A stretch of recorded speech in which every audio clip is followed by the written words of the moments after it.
Okay, so welcome everyone, and I'm happy that you all have nothing better to do but to come and listen to me ramble. But I just wanted to explain a little bit about how these programs started in the first place. Um, Many years ago, Bernie Shimmer came to me and got me to start doing some lectures, and we started doing those and came up with many different programs and ideas. And some of those ideas are actually incorporated. Some of those parts of those lectures that I did over the many years are incorporated into this program this evening. There won't be enough time to do all of it. This could probably be a 10-part series, but it's not going to be. But there's that part of it. Then there's another element, and that is that a number of years ago, Bela Lubeck and Rosalie Selleck came to me and asked me if I would put together some kind of a program. We did music of the 60s. And I brought in a whole band. Actually, we had like a 7-piece band and amazing musicians. And I actually sang all of the pieces, like the songs that were in this lecture. We did them all live, and that just isn't possible today with COVID. I couldn't bring the musicians together. I actually entertained if there was a way to do it, and I just thought, no, I'll just play clips instead, and we'll do it like this, and we'll do a different program with the band after we all get our shots. Not our rabies shots, the other shots that we're supposed to get, which are coming. By the time we get the third dose, which we're still waiting for the first, it might end up being a rabies shot. Who knows? But Karen, it's not that funny. You don't have to laugh. You think it is. Okay. So thank you to all of those people that got me to making those kind of lectures possible. And then Barbara Coachberg, wonderful Barbara, came to me and said, Marshall, I want you to do something that speaks to you. And I said, I'd like to revisit this idea of music in the 60s. And they said, well, what are you going to name it? And I said, really, it should be called Walking Barefoot Through the 60s. And I'll explain what that really meant. It was around 1969.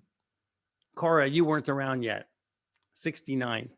But I was. I was a little kid. I was 9 years old. So you know when I was born. And many of you that are here this evening, not many, 2 or 3 of you were older than I am in the 1960s and really got to really experience the flavor that I was so desperate to really want to have for myself. But I had an older brother. I have an older brother, Martin, who actually is a jazz musician. And at the time, Martin was right into rock and roll, 1960s rock. So I was exposed at a very early age to Jimi Hendrix and the Doors and the Vanilla Fudge and the Animals and, you know, all these great bands, as well as the big band sounds from my father, who played a lot of jazz in the house as well, and a lot of chazanut, a lot of cantorial music and opera as well. So I had a really wide variety of music in the home. And it was always on the record player. You know, we had that little cheap record player, I'll call it for lack of a better term, because there was no money for anything better. We didn't have a stereo system, but we bought records and we put the records on and we played it and it was good enough, you know. Anyway, what happened was my brother put together a band. You can look this up if you don't believe it, if you don't believe it's true. And the band was called Stinky Davis and the Rat Sluggers. And Stinky Davis and the Rat Sluggers was after some radio show, I think back in the 1930s. There was a guy named Stinky Davis, and he would go down to the dump with his baseball bat and he would slug rats. And that was a radio show people listened to back then because they had nothing better to do. So it was that or The Shadow or Fibber McGee and Molly. Remember Fibber McGee and Molly, Cora? You do. Of course you do. And so what happened was when he put together this band, there was a guy in the band who played the keyboards, and he was old enough to drive a car. He had a car. He had a Mustang convertible with that fastback shifter. And as a little kid, he would take me for rides around in that car. And he never wore shoes. Like, this was the 1960s. The guy was he had no shoes on his feet. He's driving the car barefoot. And I say, like, why don't you wear shoes? You're driving, you know, he'd go, you know, man, I don't need no shoes, man. Because that's the way people talked back then. Everything was, man, you know what, man. And he always went, peace, man. And we didn't say cool, we said groovy. And groovy was a great term. What a great term that was. So I wanted to be like my brother, and he was playing this music and I was exposed to it, and I wanted to be just like him, but I was only 9. So, you know, things were different in the 1960s, Cora. What happened back then was when I was in grade two, my mother would watch me through the kitchen window of the bungalow on Canard Avenue, and I'd walk down Shaftesbury to the bus stop in grade 2. And she'd watch me to make sure I got on the bus safely, that I didn't get hit by a car from the window. What's she going to do? She's watching. And I get on the bus. It was the 7E. And you would take the 7E and it would go all the way around and it would go down Bathurst. And if you went past Wilson, you had to pay another dime because it was a different zone. And you'd pay, you know, and so I went to Associated at Neptune. And why am I telling you this? Because I'm nuts. That's why. Anyway, so what would happen is I would take this bus, and in grade 2, I was already taking the TTC by myself in grade 2. Today, imagine letting how old are you in grade 2? I don't even know, but imagine letting your little kids, wouldn't even let them out of your sight in the mall today, let alone take a bus by themselves. So I wanted to be like my brother's friends. And so I decided what I need to do at 9 years old is I need to stop wearing shoes. I got to be barefoot like Jeff. His name was Jeff. And I got to be barefoot like him because I want to be groovy. So I took off my shoes, and I remember having those jeans, like even when I was a little kid, my mother got me a pair. Everything was like bell bottoms already, or elephant pants. We had elephant pants, which had the really wide, like really wide, like stovepipe pants with blue and white stripes going down. They were awesome. I wish I had them today. Anyway, so I took off my shoes and I took my 10 cents or my 20 cents, whatever it is I had. And I heard my brother always talking about a magical place. And this magical place was Yorkville. And I wanted to go to Yorkville and see what this was all about. But I can't tell my parents I'm going to Yorkville. I'm 9. I can't tell my brother, and I can't tell anybody. It's a secret. And why was I going to Yorkville? Because they were selling something in Yorkville that I wanted. It was called incense, sandalwood incense. I wanted sandalwood. My brother always burned sandalwood incense. I wanted to get some too, because if I had sandalwood, I'd be groovy. So I got on the bus and I went down to Yorkville. And Yorkville then was not what it is today. It wasn't a fancy shopping district. It was a little bit different. I'm just going to show you. Do I have the pictures here? Let me see. Yeah, here. Let's see if I can screen share this.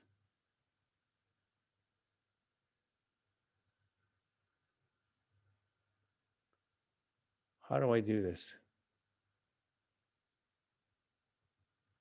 Can you see that? You see the picture? You have to click on it. We see it. We just see the thumbnail of it. I did click on it.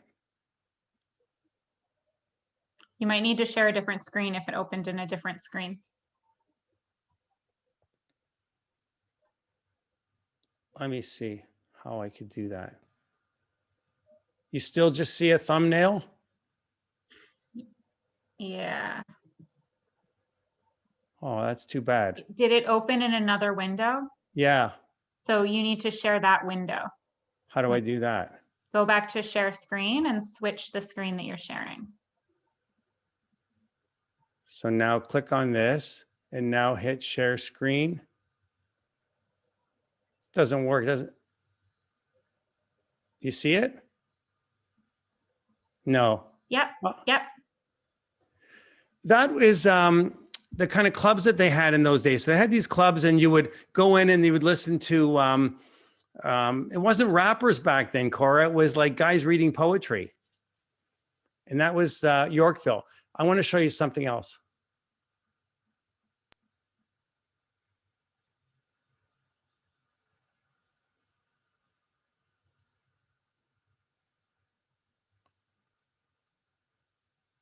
Share screen. You see that?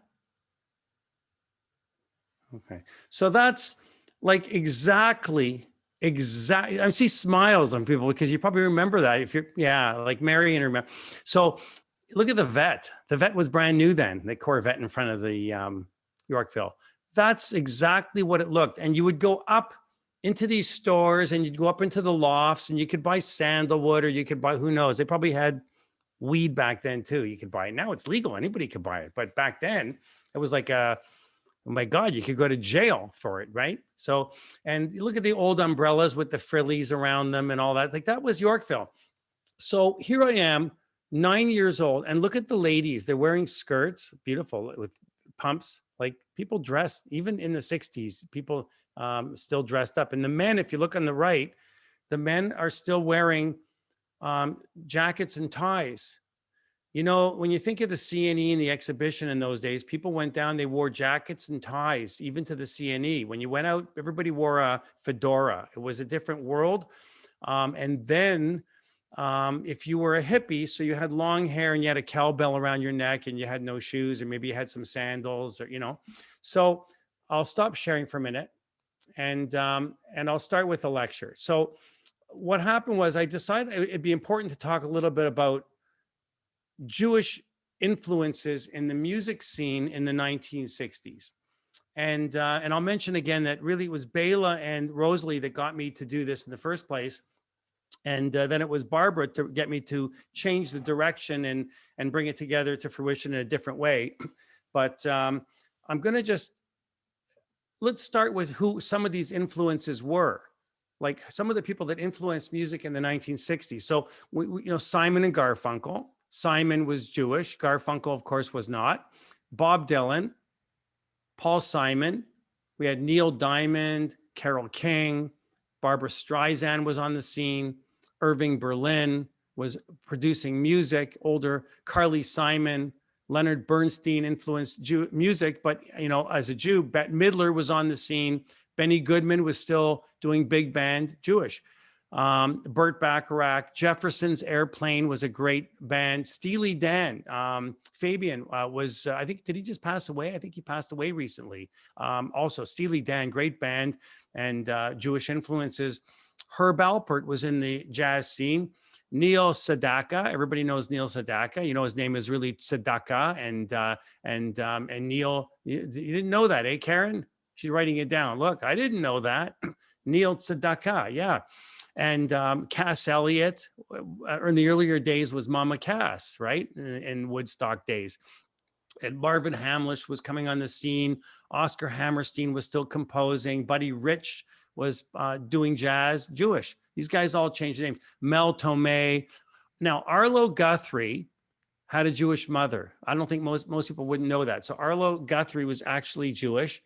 And Dinah Shore, Richard Rogers. I did a lecture on Richard Rogers. We talked about that. I love the Turtles. Flo and Eddie. They also called themselves Flo and Eddie because they were double gigging. They were under contract as the Turtles, but they had a separate name when they had to record for other groups like Frank Zappa. So they would go under the name of Flo and Eddie. In fact, Frank Zappa, when he recorded with the London Philharmonic, he recorded a movie called 200 Motels, and the music was recorded in London, England. He used Flo and Eddie, the Turtles, for all of the vocals. They were the actual singers in that movie. Steve Lawrence, Artie Shaw, Stephen Sondheim, the Berry sisters were around, Jules Stein. Shlomo Karlbach was hitting the scene in the 60s, big time. Was in Toronto. I knew Shlomo very well as a kid. I sat with him many times, and he sang for me and played the guitar and strummed in a friend of mine's house. And you know, it was cool. I was always to say to him, "Are you high? Are you high?" Because he was always like in another plane, but he didn't do any drugs. Shlomo was not into drugs at all. In fact, he'd say, "I'm high on life. I'm high on life. I'm so high on life," you know, because that's what he was high on. Robbie Krieger was influential. So he was the keyboard player for the Doors, which was originally supposed to be called the Doors of Perception, and they changed the name to keep it simple, the Doors, so you know who the Doors are, right? Jim Morrison, right? He's buried in the Poets section in France. Did you know that? with all the great poets. You did. Cora, you should be like, you know, the Doors. I'm amazed. Wow. And Jerome Kern and Harold Arlen. And there's a particular band that I really loved as a kid growing up because I heard their records from my brother, and it was called Country Joe and the Fish. Love Country Joe and the Fish. So Country Joe was Joe McDonald, and we'll talk a little bit about him too. So by the age of 6 or 7, I was hearing these records, and I was already wishing that I'd been born 8 years earlier. But now I don't wish I was born 8 years earlier. Like I'm now, you know, you in the room here have grown older with me. I don't say grown old, I say grown older, because when you're with a congregation, as I've been for 20 years, and I think that many of you who are 80 today were exactly my age when I came to the shul.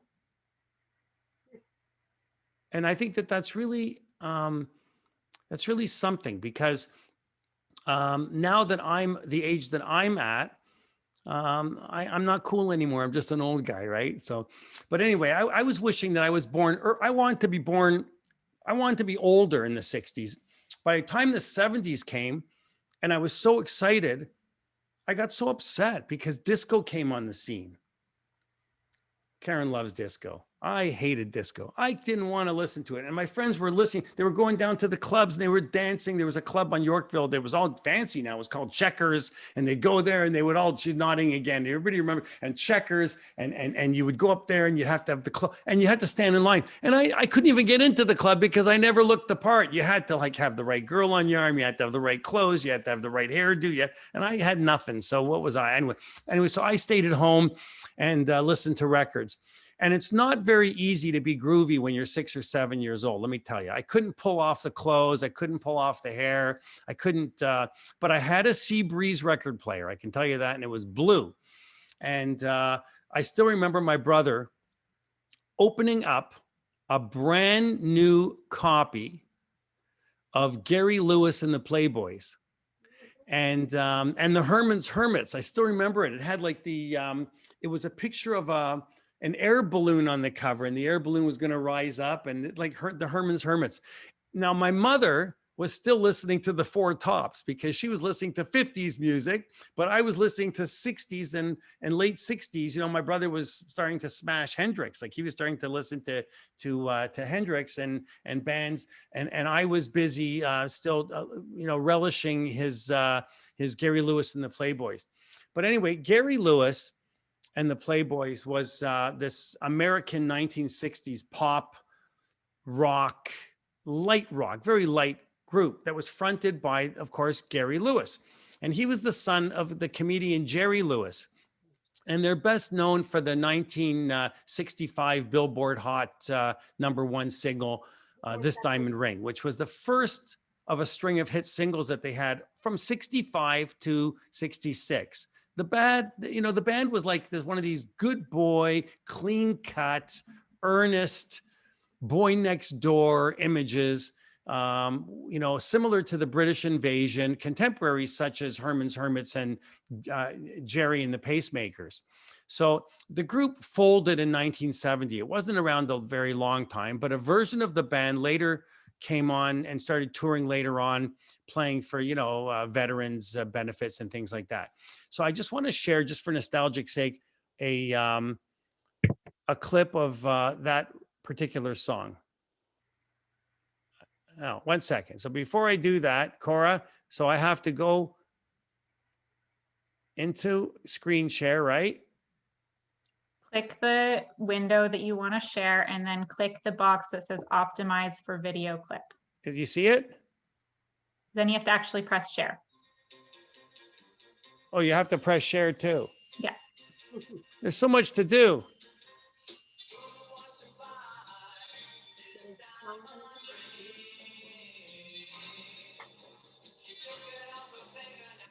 Do you see it? You do? Yeah. But I got to make it bigger. Doesn't shine for me anymore. This diamond ring doesn't shine for me anymore, and this diamond ring doesn't mean what it did before. So if you got someone whose love is true,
You know what I love about it? I love looking at the audience that was there in the room with them, like how they were dressed. What's playing now?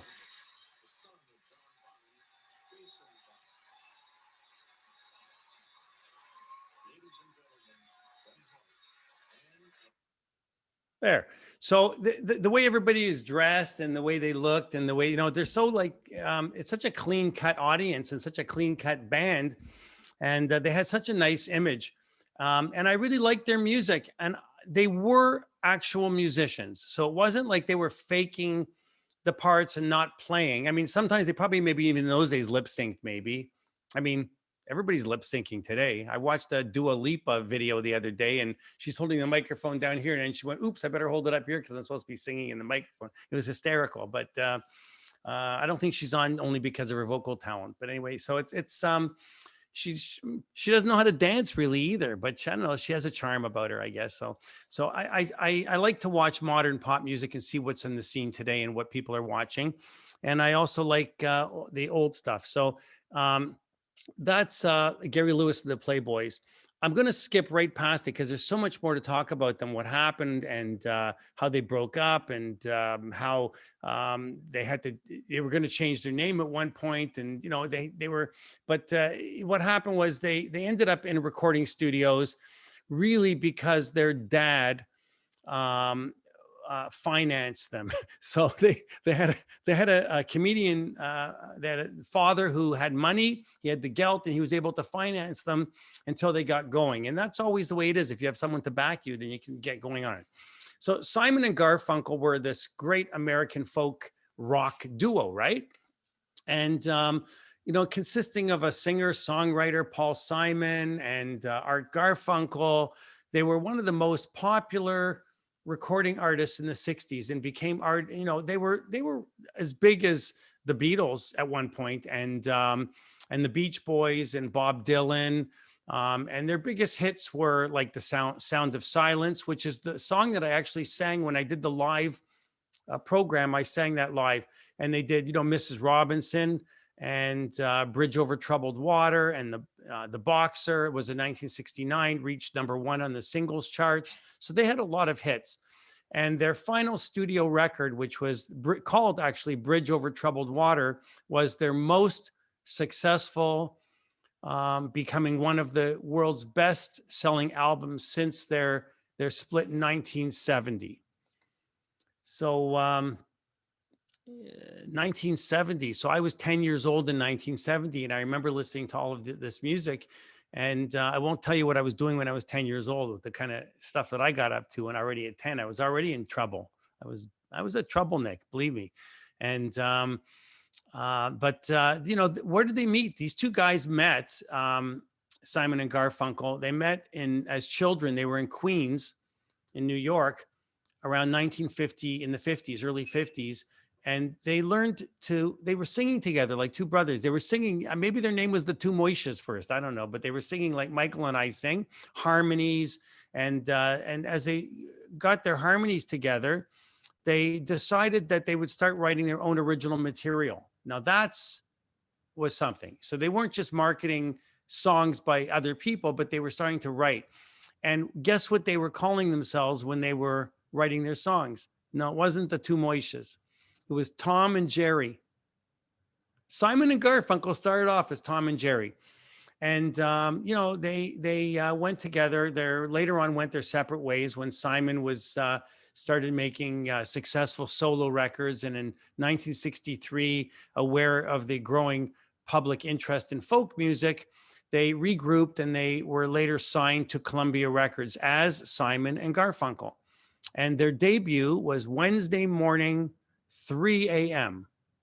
And they once again disbanded later on. And then Simon returned to a solo career. And this time he started up in England, and they did remixes of their songs. Anyway, they had their troubles and they had their squabbles and their mishigas. And sometimes they got along and sometimes they didn't. But it was right after the 1970 breakup that followed the release of Bridge Over Troubled Water. So let's just have a quick listen to that if you remember that. I'll find that.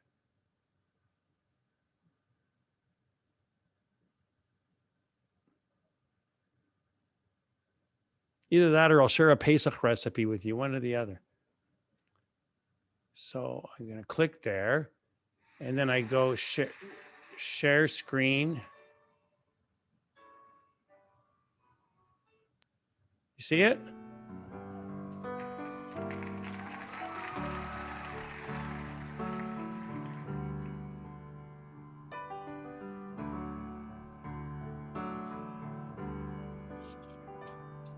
When you're weary, feeling small, when tears are in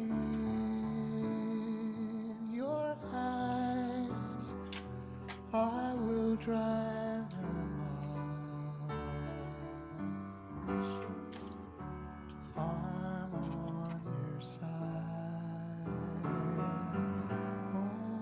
When times get rough They're older here. I didn't play the younger version. I played the older one. and friends just can't be found, like a bridge over troubled water, I will lay me down.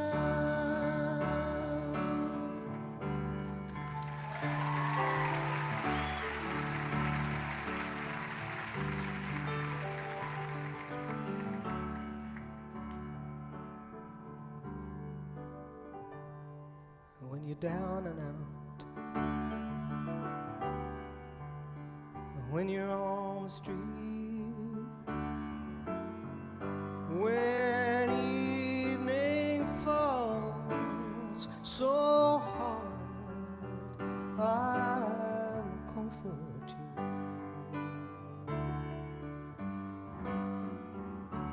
I'll take your part.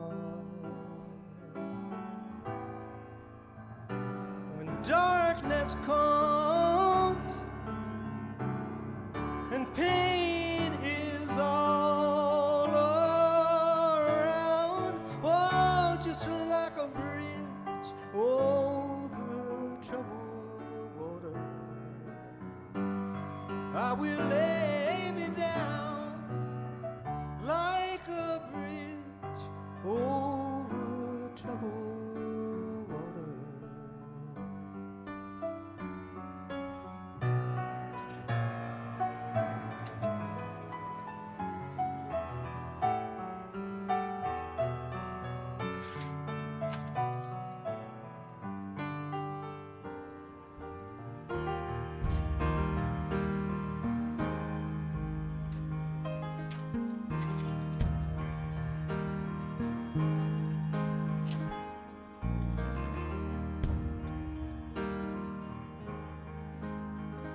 Sail on, silver girl,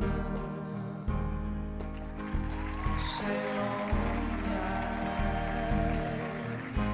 Your time has come to shine, and all your dreams are on their way. See how they shine. Oh, if you need a friend, I'm sailing right behind, like a bridge over troubled water. I will ease your mind, like a bridge over troubled water. I will ease your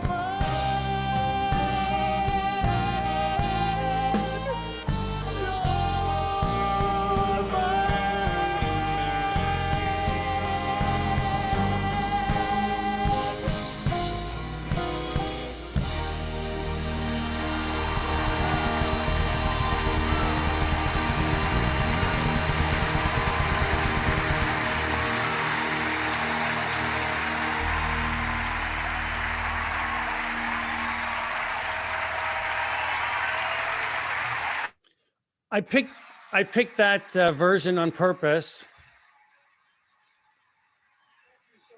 because to me, when I looked at all the versions of them singing that song, that was to me the most honest.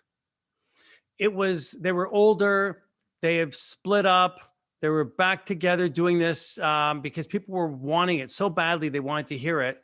And it was such an honest performance that I think they really, truly just wanted to relive the moments. And I just relived the moment because what happened was while we were playing it, I was scrolling through all of you to watch you.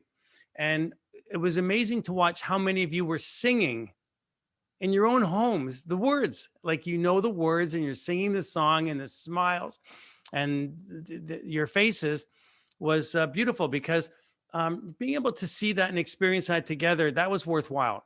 You see, I guess what happens is we the kids, not the kids, I mean, not our grandkids, our great grandkids, they look at us like we're just a bunch of old guys, right? Old ladies, but we're not. We were once the hip people in the 60s and 70s listening to this music, and this was what was happening then. But when I was a kid, and you looked at somebody who was my age, yeah, what do they know? They because they grew up wearing stovepipe pants and listening to I think balderdash was a bad word back then. So anyway, times change, right? So I'm going to skip this whole section that I have on Berlin, Irving Berlin, and I'm going to just move forward on something. I want to just talk briefly a little bit about Oscar Hammerstein, because his name is Oscar Greeley Clendenning Hammerstein. Imagine your mother naming you that. Oscar Greeley Clendenning Hammerstein II. That was his name. Oh my God. I bet she got hung up by his shorts on the fence with a name like that. But anyway, he was born in New York, and he was the son of Alice Hammerstein and theatrical manager father William Hammerstein. And his grandfather was Polish-born German theater impresario Oscar Hammerstein the First. He had a grandfather, and his father was from a Jewish family, and his mother was the daughter of a Scottish and English parents, and he was really not raised Jewish at all. But you think of Oscar Hammerstein as being Jewish. He was actually raised Episcopalian. I don't even know what an Episcopalian is. Sounds like one of those, it's like you don't walk there or something. But anyway, it's obviously it's Protestant, isn't it? Episcopalian. It's like you got the Presbyterians. Then It's Anglican. It's Anglican? Like, yeah. High Anglican or just Anglican? It's Anglican. All right. So anyway, he was Anglican. And so he was raised that way. But he joined up with a great artist named Richard Rodgers. And they became best friends. And he was best known for his songwriting, working together with Hart and Hammerstein and Rodgers. They were all working together. And that was a whole nother lecture that I did. But, they produced great shows and great music. And The Sound of Music, which was very famous, came out in 1965. And I was a little bit surprised when I saw that, because as a kid, I remember being taken to the Willow Theater on Yonge Street to watch that. You remember the Willow Theater? Does anybody remember that, with the big round carrot? You could go in there, like everything was magical. You walked into the Willow, Cora, and it was like the popcorn smelled was this like real, like it was the real, with butter, like real, lots of butter on it. And for some reason, my parents let me eat that tray stuff back then. I was allowed to eat popcorn. I don't know if it was kosher or not, but popcorn was not us, or it was allowed. At the movies, there were certain things that you were allowed to have at the movies that we weren't allowed to bring in the house, like those licorice all sorts. Remember the little, I used to call them sandwiches, the little licorice things with the candy, the 3 layers. And so you go to the theater and it was magical. It wasn't like today. There wasn't big screens and all these things that we have today. So, but The Sound of Music was so like innocent for that time, when there was like a whole revolution going on. Like there was a whole generation gap. I think that's when the term generation gap came into being, was in the 60s. They were saying, like, you people just don't understand our movement. You don't get us, man. Like, we're trying to change the world, and we want peace, and there's Vietnam, there's wars, and there's then all of a sudden in 65, in the middle of the 60s, this movie comes out, and you hear this innocent music. So let's just take a look at that for a second, if I can find that.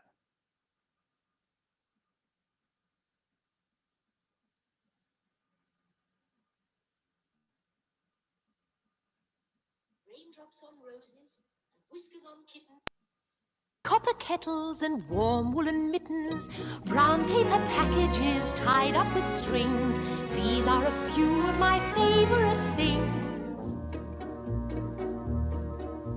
Cream-colored ponies and crisp apple strudels, doorbells and sleigh bells and schnitzel with noodles, wild geese that fly with the moon on their wings. These are a few of my favorite things. Girls in white dresses with blue satin sashes, snowflakes that stay on my nose and eyelashes, silver white winters that melt into springs. These are a few of my favorite things. When the dog bites, when the bee stings, when I'm feeling sad, I simply remember my favorite things, and then I don't feel so bad.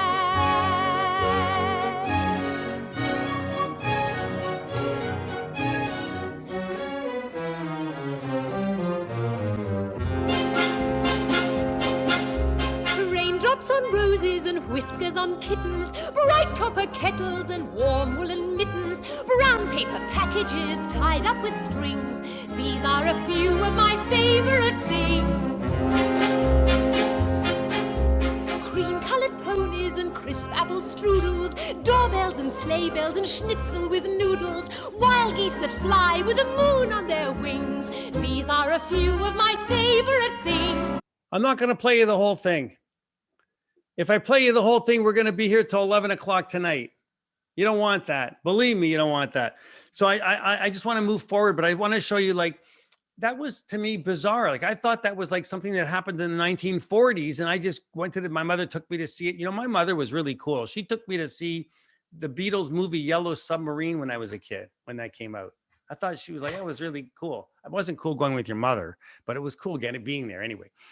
So Gershwin's, I did a whole lecture series on the Gershwins, and you know, that could be like a 10-part section just doing that. So I won't talk too much about it, but I'll just say that George and Ira. George was an American composer and a pianist, and if you were there for my lecture series, you saw how they hoisted the piano up to the balcony on Delancey Street, wherever they lived in the Lower East Side, and then the mother gave him piano lessons, and it was supposed to be Ira that got the lessons, but Ira stank, and then George took over and he was better, and Ira took on the lyrics and George played the music. But you know, they were from Russian, Ukrainian, Belarus, Jewish parents that came to Lower East Side in New York. So, you know, the father worked as a leather cutter and making women's shoes, and Moishe fell in love with Rosa Broskina, and they had kids. So, you know, this is, you know, the typical Jewish family. And they really didn't, after, I think, their bar mitzvahs, you know, the joke about if you don't, you know, the mice, you know, the one about the mice, the kids, the mice, the bar mitzvahs. Sure you do. So the town is overridden with mice, and they call a guy, not the Pied Piper, but somebody else. They say, we want you to get rid of the mice, and nobody knows how to do it. So they go to the rabbi and they say, Rabbi, do you know what to do? He says, I know exactly what to do. He says, bring me all of the mice and I'll bar mitzvah them and you'll never see him again. Corey, you're not even laughing. Don't you get it? After the bar mitzvah, they never come back again. All right, you go ahead, pretend to laugh. It's not that funny. But anyway, so it's the same thing. Like, after their bar mitzvahs, these kids were not interested in being Jewish, but they were interested certainly in music. And one of the songs that they wrote, which I recorded actually myself, is A Foggy Day. And I love that song. And Ella Fitzgerald sang it beautifully, and Billie Holiday sang it. Everybody recorded it, but I still love Frank Sinatra's phrasing in that song. I'll just play you a little clip of that.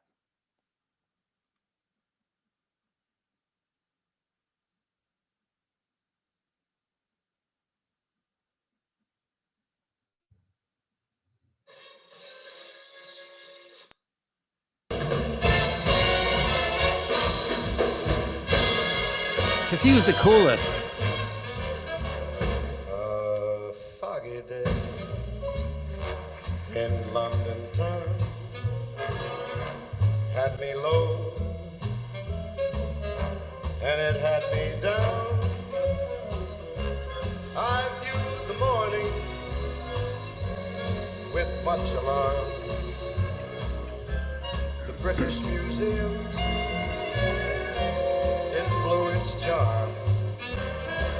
How long, I wonder, could this thing last? But the age of miracles, it never passed. Suddenly, you were right there, and in foggy London town, the sun was shining, shining, shining everywhere. He was fantastic. You know, nobody could phrase like him. So he was a master. And you know who was just as great and still is alive and still is just as great? Tony Bennett.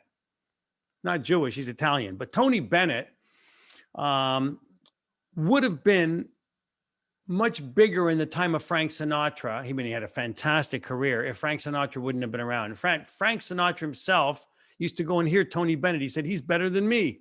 Like Tony Bennett was really an incredible, and still is. You know, he comes on, I think what is he, 90 years old or 89 or something like that. But he comes on to, who does the shows in New York? Not Billy Joel. Billy Joel, not Billy Joel. Who does the concerts in New York? Karen. You know who I'm talking about? Crypto? No, I'll think of it in a minute. Anyway, he appears on his show and comes out still on stage and sings I Did It My Way and some songs like that. Even today at his age. But great writers, Ira and George. And so I did a whole lecture series on Harold Arlen, and many of you were there for the Arlen series, and that was also quite something. So, you know, Harold Arlen, American composer, Jewish, popular, wrote over 500 songs. 500 songs. It's a lot of music, and a number of them became known worldwide. So you know about he composed all the music for The Wizard of Oz. So if it wasn't for Harold Arlen, we wouldn't have Somewhere Over the Rainbow. And he is one of the greatest contributors to the Great American Songbook. And I just want to share another song that he wrote, which is very well known and one of my favorites. And we'll play a clip of that. And it's called Come Rain or Come Shine. Another one of the songs that I perform in concerts sometimes. Do I have it here?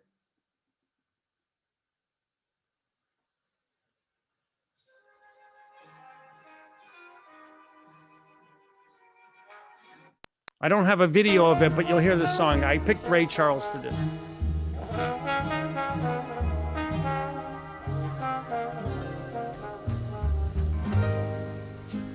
I'm gonna love you like no one's loved you. Come rain or come shine.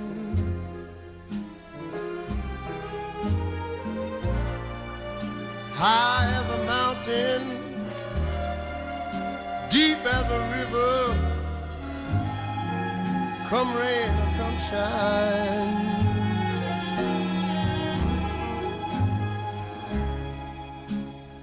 I guess when you met me,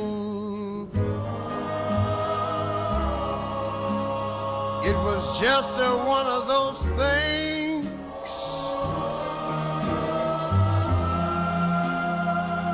But don't ever bet me,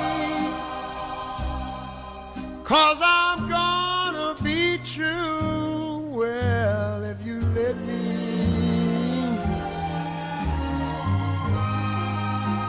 you're gonna love me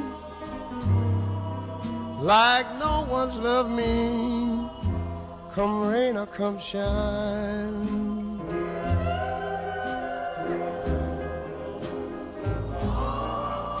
happy together, unhappy together, and wouldn't it be fine?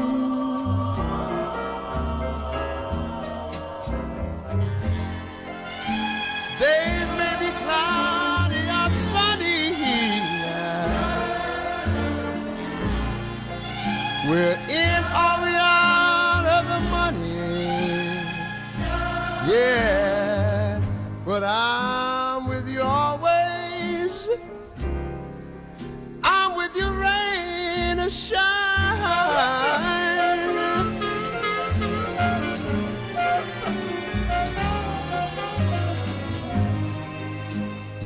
Great song. And you know, one of the things that I love about Ray Charles, you know, he wasn't really such a nice guy, Ray Charles. I don't know if should I say that.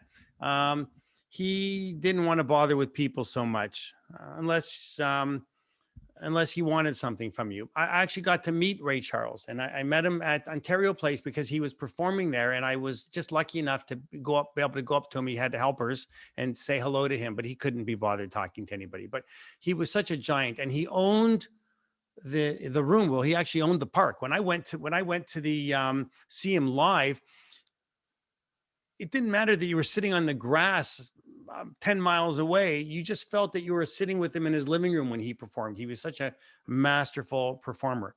But Harold Arlen, I mean, he recorded songs he wrote songs for everyone, and he was himself a singer. He was a frustrated singer, and he would have recorded more himself and sung more of his own material, but everybody was doing his material, and everybody was turning him into jazz greats. Now, to take a twist on the other side, one of the other lectures that I gave, which was, oh my God, I think it was like 4 or 5 parts, and many that are here today were there also, was when Mickey Katz was around. Right through the 60s, he had his biggest career ever. So Mickey Katz, Cora, did you grow up listening to Mickey Katz? No. Oh my God. I'll have to get you some Mickey Katz records. So Mickey Katz, no, Alex, you're saying no, don't give her the record. She doesn't want to. Okay, Mickey Katz was like, he was a jazz clarinet player who played for the Spike Jones Orchestra. And he found a niche in taking popular songs at the time and putting Yiddish words to them. And people started buying them. Like, people started buying him, and he was selling tens of thousands of records worldwide for these silly songs that he was putting out. They weren't so silly. He was starting to make a lot of money. He had a whole career. And Mickey Katz, you know, like, he was 11 years old, and his father took him to a concert one time, and he heard this guy playing a clarinet, and he said, I want to do that. I want to play the clarinet. And he started taking lessons, and the parents could barely afford the lesson. And it was, long story short, he became a wonderful, wonderful clarinet player. And he also played sax as well. He could play saxophone too. But when he started singing these songs, he developed a whole career as a comedian. So he would do 2-hour shows like in the Borscht Belt, because people didn't go to the Mayan Riviera back then. You went to the Catskills, you know, to the Nevele, to Grossingers, to I can't remember all the names, but anyway, you went to the Catskills, and that's where you'd send your kids off, and they'd take dance lessons, and they would go swimming and play tennis and do whatever. And you got to sit and do things that you wanted to do, play canasta. I don't know, the name canasta, did that exist then? I don't know, but you did whatever you did. So, and smoke cigars. Maybe not the ladies, but I'm sure the men smoked a cigar. So anyway, so it was a really great time for Mickey Katz to be able to develop this career and have this music come out. And I don't think he himself really knew that his music was going to become so popular. Mickey Katz's granddaughter is Jennifer Grey. You know the actress Jennifer Grey? Yeah. And his son is Joel Grey. So how does Joel Grey come to be a son? Because he changed his name. You know, Katz wasn't a good name. Jewish names like that weren't going to get you on Broadway. So they said, you know, I'll change it from Katz to Grey. And that'll be my new name, and you'll have a career. So they did. And it was a story about Mickey Katz was doing a show, and he was starting to develop stage fright, and he was giving up on his career because he just couldn't handle the crowds anymore. and his career was taking off, and his son Joel was down the street on Broadway. Mickey was off Broadway, and they were performing at the same time, one on Broadway, one off Broadway at the same time. And people could you go to one show one night, the next show the next night.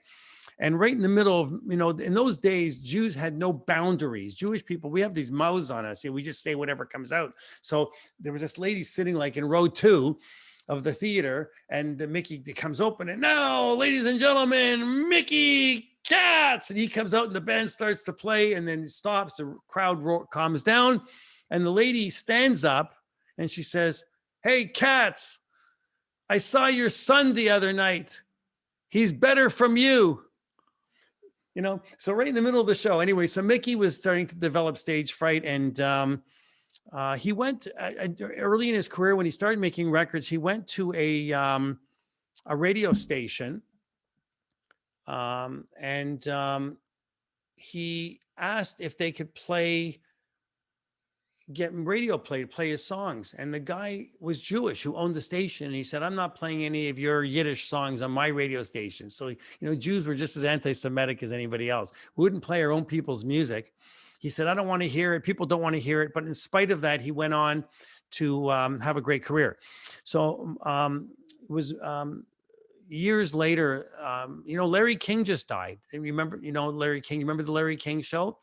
So there's a story. I was in my kitchen. I was in my parents' house in their kitchen, and the Larry King show was on, and we had a TV in the kitchen. My father sat in the kitchen, and he would nush. He'd always had something nushing. There was always something on the table, whether it was a cheese Danish or a pepperoni stick or I don't know what. But anyway, he would be eating and he'd watching TV, and I sat there, and Larry King show's on. All of a sudden, it's Joel Gray's on, and he's interviewing Joel Gray. And Joel Gray goes on talking about his career and all that he accomplished, and he never mentioned his father anywhere in the show, and I was very disappointed. So I was listening to that. In those days, you could phone into a show and ask a question, and it would go across the host's desk, whoever's and possibly, and if they thought it was a good question, I called up the show. I called up the studio live, and I said, "I have a question for Joel Gray." And they put me on live TV through to the Larry King show. And now I'm talking to Larry King on the show from the kitchen in my father's house. I'll never forget it, like yesterday. We had those long cords. Remember the wall? The phone was on the wall. And you had a cord, and you stretched the cord, and it could go all the way around to the living room, because my parents had to buy an extra long cord. It was this big. So anyway, I'm holding the cord, and I'm standing there looking at the TV, and I have to turn it down because the echo. And I said, "Why didn't you mention your father's Mickey Katz?" And Joel Gray started crying on TV because of me. He's crying because his father just passed away 3 months ago, and he didn't mention it. He was having a hard time. So I didn't know this. So my father's going, "Look what you did. You made him cry." And you hear this on TV. You made Joel Gray cry. And this is going on TV. So it's one of those funny stories. But Mickey Katz was amazing. So for those of you who didn't get to attend my lecture on Mickey Katz, I'll just share this little song. I'm going to share it for Cora, because she doesn't know who Mickey Katz is.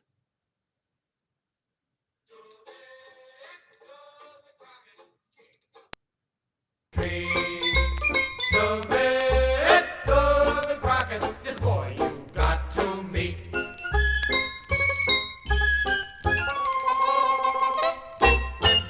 Born in the wilds of Delancey Street, home of gefilte fish and kosher meat. Handy mit a knife for hares you've seen. He flicked him a chicken when he was only 3. Davy Crockett. He sat in the sun und geracket and gebacket. Davy Crockett, king of Delancey Street. In 1813 he fought Indianers. Then came the Litwaks and the Galicianers. A Weggehaget Redskins all over the Städtel. He never lost his head, he never lost his schädel. Davy Crockett. He chewed tobacco und gehisst und geracket. Davy Crockett. King of Delancey Street. So he actually goes on to play an entire Can you see me? I don't know. Yeah. He goes on to play this whole clarinet solo in the middle of the song. I'm not going to play the whole thing for you, but he was an amazing performer. But, you know, all those records that they were showing that you were looking at, you probably said, oh, we used to have that one in our house and we used to have that green one. I have them all.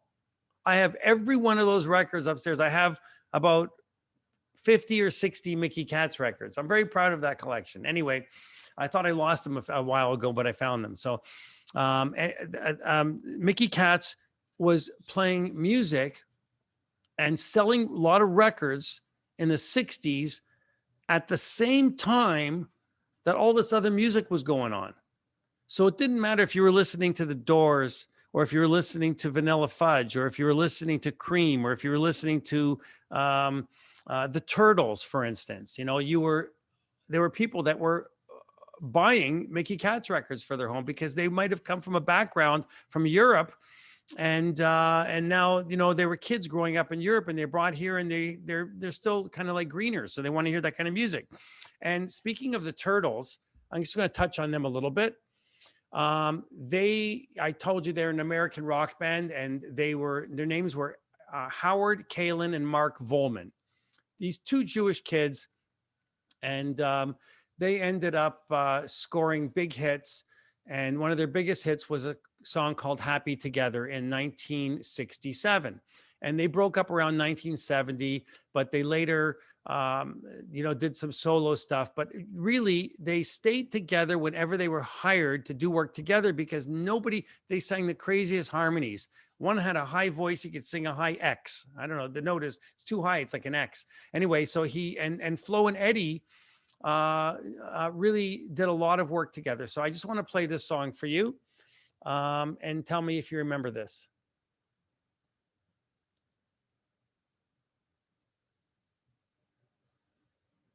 I'm surprised nobody did a remake of this.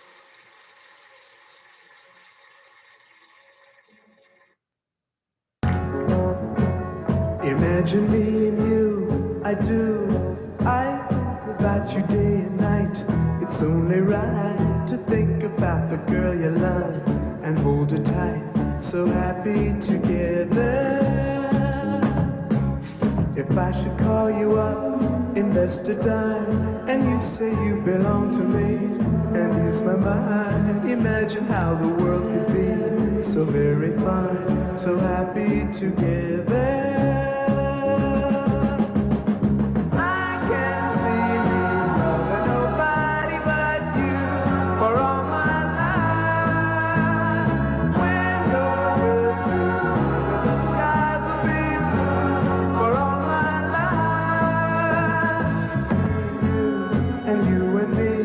No matter how they toss the dice, it had to be.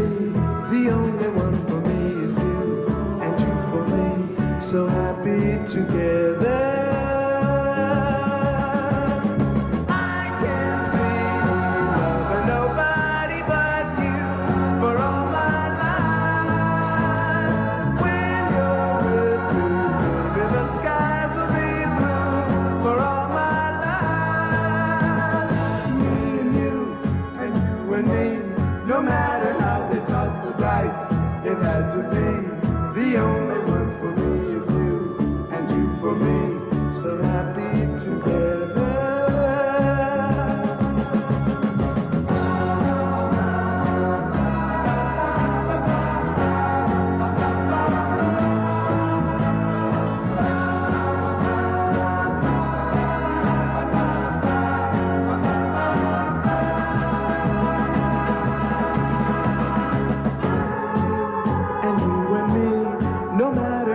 Toss the dice, it had to be. The only one for me is you, and you for me, so happy together, so happy together. And how is the weather? So happy together, we're happy together, so happy together.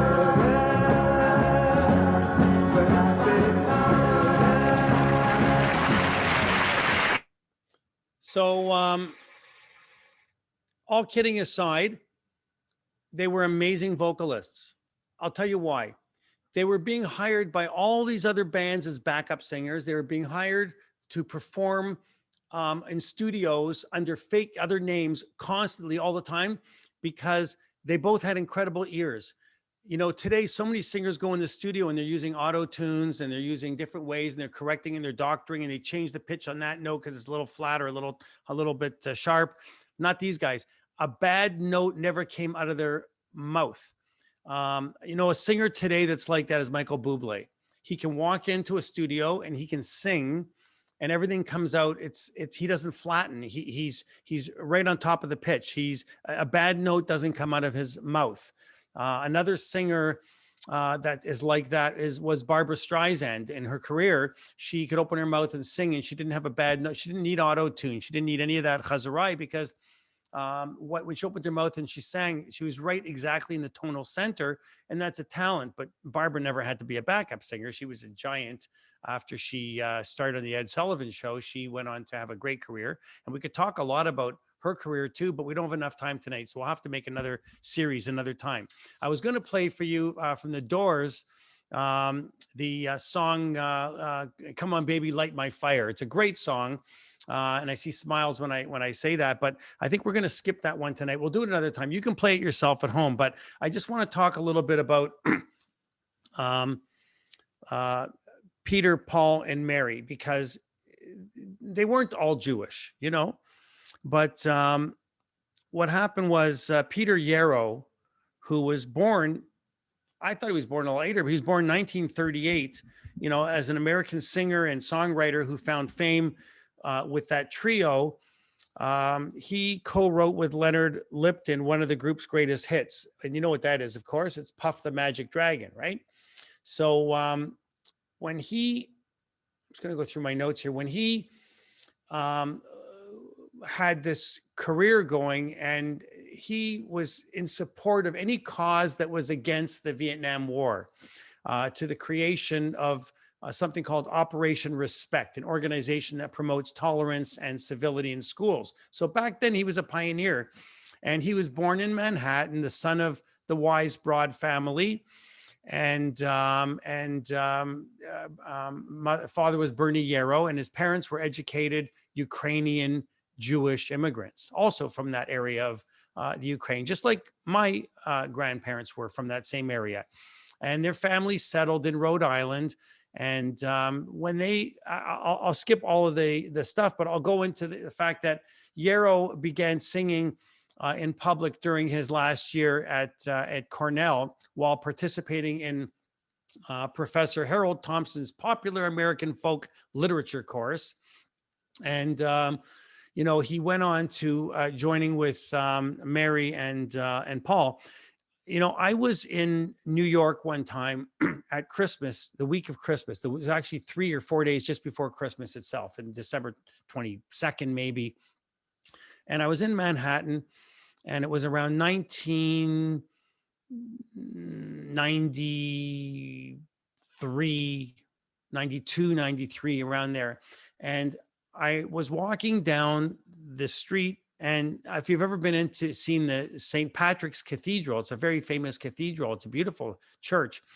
St. Patrick's is stunning inside. It's, you know, when Robert Francis Kennedy got assassinated, that's where the funeral was held for him, in that place. But anyway, I heard music in the church. Whenever I hear music, I like to run up the stairs and see what's going on just for a minute. So, you know, we're not supposed to go into church, but there was no davening going on. It was more just music. So I went up the stairs and I go to the door, and the door is like a crack open kind of. I pull the door and I walk into the church, and Peter, Paul, and Mary are inside, just the 3 of them and a couple of coaches or whatever. And they're practicing for their Christmas concert that they're going to be doing that night at Carnegie Hall. So I'm at the door, I'm dying. I want to hear them sing. And they go like this to me: "It's okay, come in, but be quiet." That they said that to me, "Come in, be quiet." So I go in and I sit down quiet like a mouse. And I got to sit there for their entire rehearsal. So I got to see how they work together and how they rehearse. No, and Mary, you take the third down. Okay, I'll take the third because she was getting older, so she can't take. And I'll take the fifth, and you take, and okay, and then they just start boom sing, and then they stop. Well, I don't like the way that sounds. Let's change it and do this chord. So I actually got to see them going through a whole rehearsal, and I remember I'll never forget that as long as I live. It was one of those great moments of my life. Other than the Shul Kiddush is also a great moment in my life. I just want to share this with you.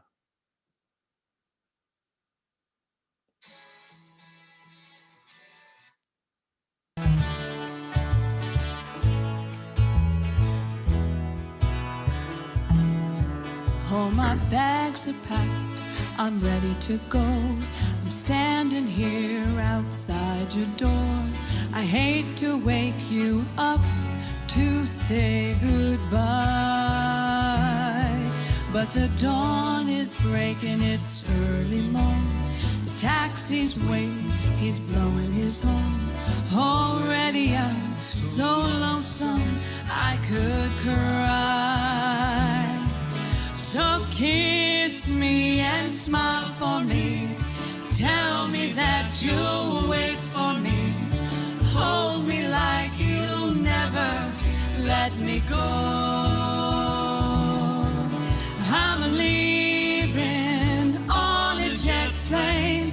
Don't know when I'll be back again. Oh, babe, I hate to go. There's so many times I've let you down. So many times I've played around.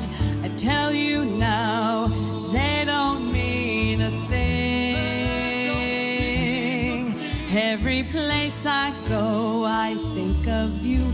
Every song I sing for you. When I get back, I'll wear your wedding ring. So kiss me and smile for me.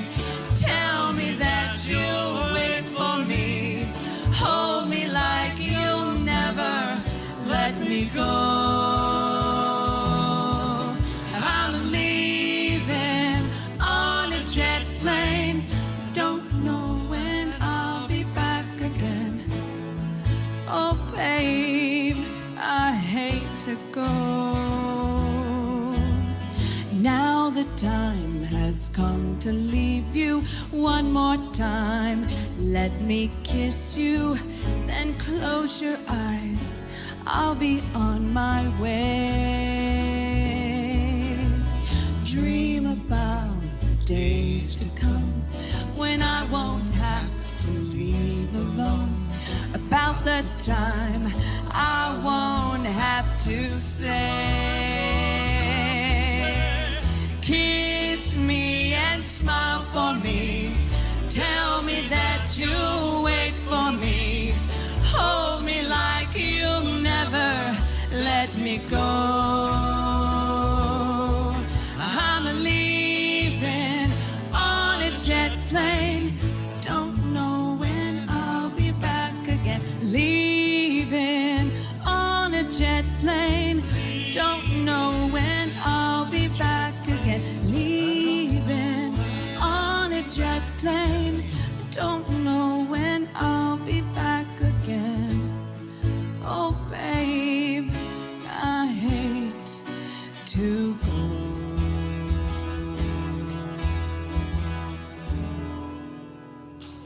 Joni Brown.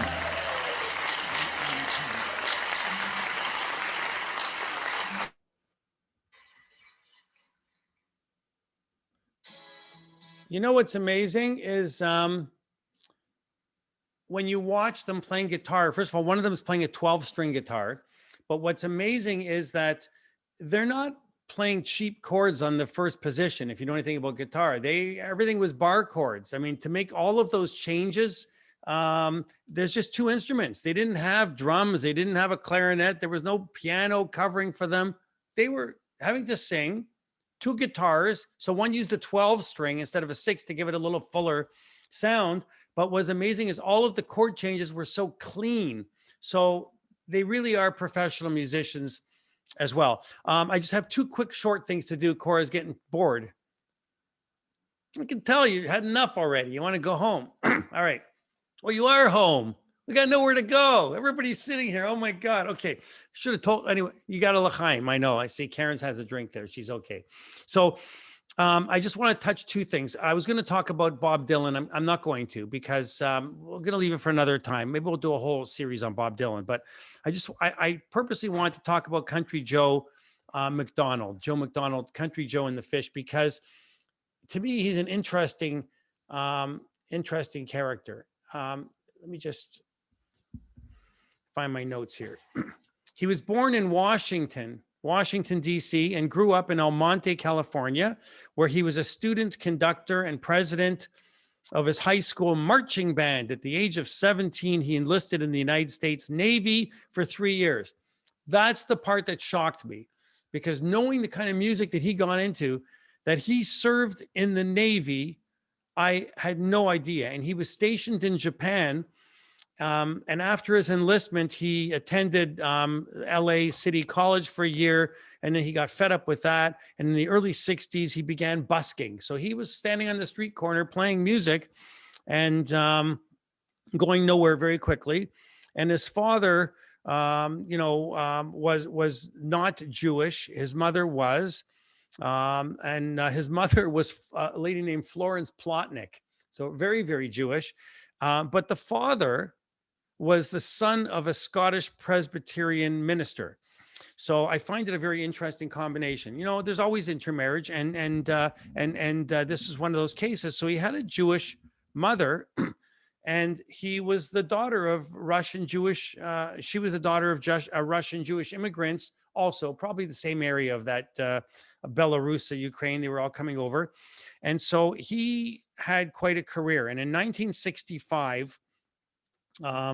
They did a couple of performances and went on. But what he became was an advocate afterwards, fighting against the Vietnam and anti-Vietnam War. And I found that interesting. He was in the Navy and took this whole change and realized that war is not good.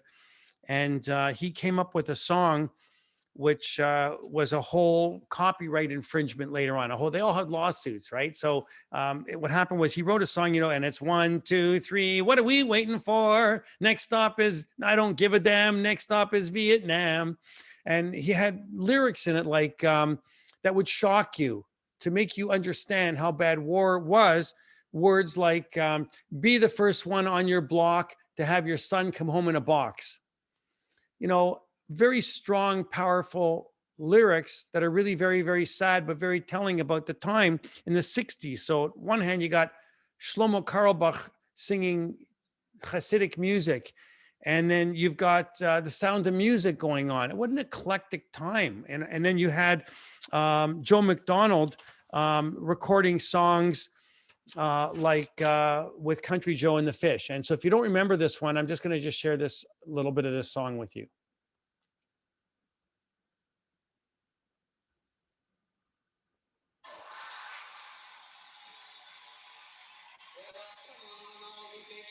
This is Woodstock, by the way. Woodstock. In a terrible jam, way down yonder in Vietnam. Put down your books and pick up a gun. We're gonna have a whole lot of fun. And it's 1, 2, 3. What are we fighting for? Don't ask me, I don't give a damn. The next stop is Vietnam. And it's 5, 6, 7. Open up the pearly gates. Well, there ain't no time to wonder why. We're all gonna die. Now come on, Wall Street, don't be slow. Man, this is war, a go-go. There's plenty good money to be made, supplying the army with the tools of the trade. Just hope and pray that if they drop the bomb, they'll drop it on the Viet Cong. And it's 1, 2, 3. What are we fighting for? Don't ask me, I don't give a damn. The next stop is Vietnam. And it's 5, 6, 7. Open up the pearly gates. Well, ain't no time to wonder why. We're all gonna die. Now come on, generals, let's move fast. Your big chance is here at last. Now you can go out and get those reds, cause the only good commie is one that's dead. And you know that peace can only be won when you're blowing them all the kingdom comes. Sing it! 1, 2, 3. What are we fighting for?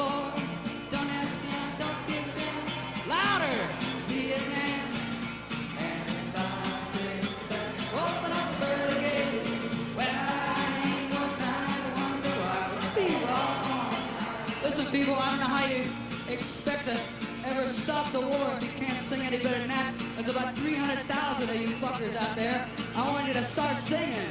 Come on. And it's 1, 2, 3. What are we fighting for? Don't ask me, I don't give a damn. The next stop is Vietnam. And it's 5, 6, 7. Open up the pearly gates. Well, I ain't no time to wonder why we're all gonna die. Now come on, mothers throughout the land. Pack your boys off to Vietnam. Come on, fathers, don't hesitate. Send your sons off before it's too late. Be the first one on your block. Have your boy come home in a box. All right. 1, 2, 3. What are we fighting for? Don't ask me, I don't give a damn. The next stop is Vietnam. And it's 5, 6, 7. Open up pearly gates. Well, I ain't no time to wonder why we all gonna die. All right. Ladies and gentlemen. All right. So what happened was, if you're listening carefully, he used the F word. And yeah, see, Corey, those days. So and what happened was he did that. And because of that, he got canceled from his performance. His career had a big hurdle. He got canceled from the Ed Sullivan Show, which was huge. You needed to be on the Ed Sullivan Show if you were going to get the big stuff. And he got canceled because of that. He said, I refuse to change the lyrics. But when he recorded the album, he did change the lyrics. He didn't record that word on the record, which is odd to me why he didn't want to do that in his shows. And so everybody that had booked them at the same time canceled them. So all of those performances got canceled and his career started to tank a little bit. Anyway, just to touch on Bob Dylan. Bob Dylan, born Robert Allen Zimmerman. Did you know that? He's a Zimmerman. And born 1941, American singer, songwriter, artist, influential in popular music culture for more than 5 decades. And much of his celebrated work dates all the way back to the 1960s. So, you know, I don't need to go through everything that he did, but he incorporated a lot of political, social, philosophical, literary influences and did everything he could also to defy the culture at the time, especially with lyrics against Vietnam as well. And as the Vietnam War took place at an unusual time in the U.S. history, a record number of U.S. women were giving birth in the years of 1946 to 1959. And that was the largest part of the baby boom. I'm a baby boomer. And that was when the war began. So the baby boomers had also created a full-fledged youth culture by that time, a culture that was based largely on music. So when the public sentiment turned against the war, so did popular songs. And I think that'll be the last song that we'll finish off with. We'll play a little bit of this because I think it's an important song.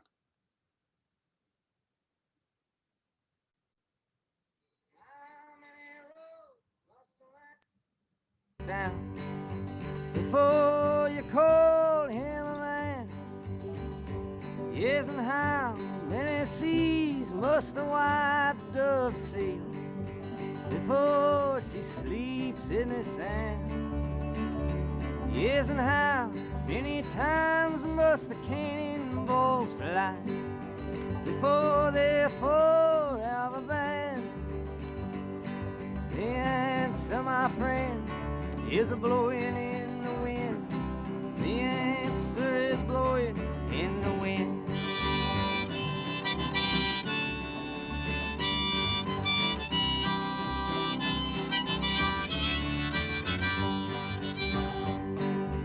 How many years must a mountain exist before it is washed to the sea? Yes, and how many years can some people exist before they're allowed to be free? Yes, and how many times must a man turn his head and pretend that he just doesn't see? The answer, my friend, is a blowing in the wind.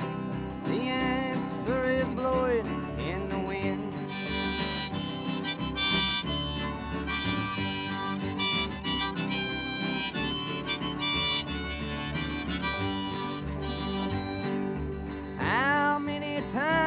must a man look up before he can really see the sky?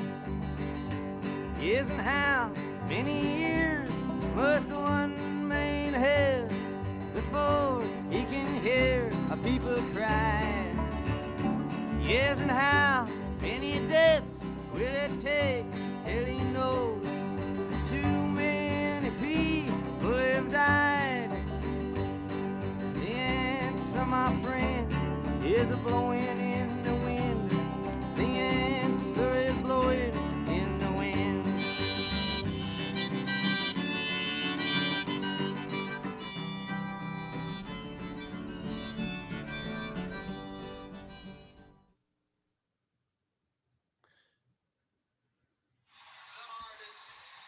I think that, you know, the America's involvement of the Vietnam War really started slowly in 1960. There was only 5,000 troops that got sent in at that time, which is, I mean, it's 5,000 lives, but it's 5,000.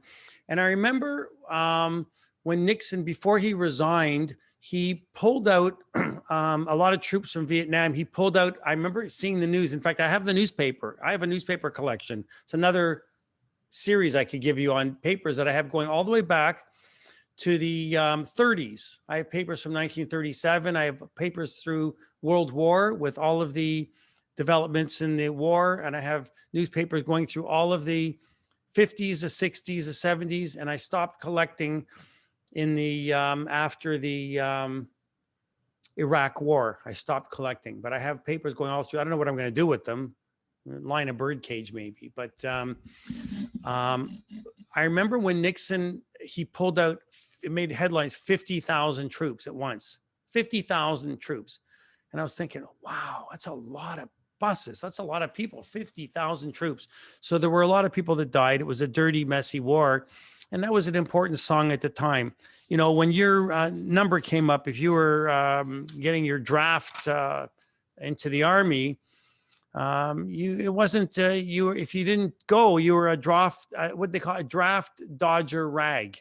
And you know, it was an important song at the time, but you were a draft dodger, and I can't speak on that because I don't know what it's like to have my number come up if it was to come up and I had to go in the Army. I mean, going in the Army is different. Everybody in Israel goes in the Army and you serve and you, but you know, when we pray that people don't die, but certainly we never want war. So I'm going to stop with Blowing in the Wind, Bob Dylan's song for tonight. And I want to thank all of you. It's a very lucky number tonight. You know why? If you look, there's 36 people on. That's double high, 36. That's a special number. And what I wish for all of us is that we should have that kind of muzzle and get through the hardship of COVID together. And but we'll spend more time. So I'll tell you, I just want to catch you up on what I've been doing in my life while everybody is, yes, Cora, and it's the 18th as well. So it's the 18th of February, hi, and there's 36 of us in the room. Everybody buy a lottery ticket for tomorrow. It's $60 million. Anyway, I have been I started school again. I don't know if you know that. I've been doing school and doing a lot of it at night. I started a mastery in halakha, a mastery in Jewish law with a yeshiva in Israel, Rabbi Chaim Brovender's yeshiva. And it's a 2 to 3 year program, but I'm doing that. I want to learn more. And I want to start a series soon, simplifying halakha, making it simpler for people to understand. And I think it'll be very interesting because there's a lot of humor in a lot of it. I'm looking at what's called a machloket, and everybody's got a machloket. Everybody's got an argument. And we're going to start, my first is going to be on kitchen and kashrut. I'm going to give a fun 2-part or 3-part on kitchen kashrut. And I think it'll be really educational and entertaining. But I love spending time with all of you, and I want to thank you for being here with me this evening. And I think Barbara's going to say a couple words. Yes, thank you. What a fabulous